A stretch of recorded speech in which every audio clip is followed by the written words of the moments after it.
Aku adalah gadis yang dinikahi seorang pria dengan mahar 3 butir kurma. Namaku Zahra. Ceritanya seperti ini. Hari itu aku ikut pendaftaran ulang sebagai mahasiswa baru di kota Bandung. Namun tiba-tiba aku mendapat kabar kalau ayahku meninggal di rumah sakit. Aku segera memanggil tukang ojek untuk diantar ke rumah sakit itu. Seminggu kemudian, aku hendak tinggal bersama paman dan bibiku, karena kini aku hidup sebagai anak yatim piatu setelah ayahku meninggal. Namun di ruang tengah, aku mendengar pertengkaran antara paman dan bibiku. Ya, bibiku tidak rela dan tidak mau kalau aku tinggal di rumah kontrakan mereka. Dia menganggap aku akan menjadi beban untuk mereka. Padahal dulu waktu ayahku sedang berjaya, bibiku ini sangat baik padaku dan keluarga.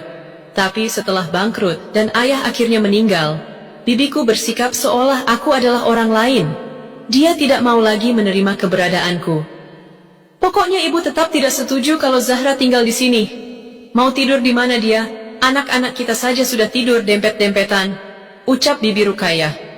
Dia kemudian memintaku untuk tinggal di rumah ibu tiriku di Jakarta, tapi aku tidak mau karena ada trauma masa lalu.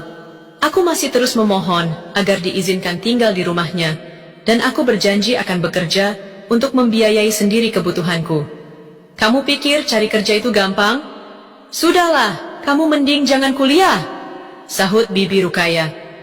Lalu tiba-tiba terdengar suara orang mengetuk pintu. Seorang pria berdiri di depan pintu. Dia kemudian memperkenalkan diri sebagai pria yang mengantarku ke rumah sakit, yang kupikir adalah tukang ojek. Perkenalkan, namaku Ahyar. Aku ingin menikahi Zahra dan membawanya bersamaku, ujar pria asing itu yang membuat mataku terbelalak. Bibi langsung merespon, memangnya kamu punya apa buat menikahi Zahra? Aku lihat kamu kayaknya bukan orang kaya. Kamu bahkan hanya membawa motor tua untuk meminang Zahra, ucap Bibi tanpa perasaan. Pamanku bertanya tentang mahar yang hendak Ahyar berikan padaku. Ahyar lalu menjawab kalau ia hanya membawa 3 butir kurma sebagai mas kawin atau mahar pernikahan. Aku pun setuju dengan pernikahan itu, karena Bibi tidak menerima keberadaanku di kontrakannya. Sebelum pernikahan dimulai, Bibi meminta resepsi mewah dan sebuah mobil sebulan kemudian, dan itu disetujui oleh Ahyar.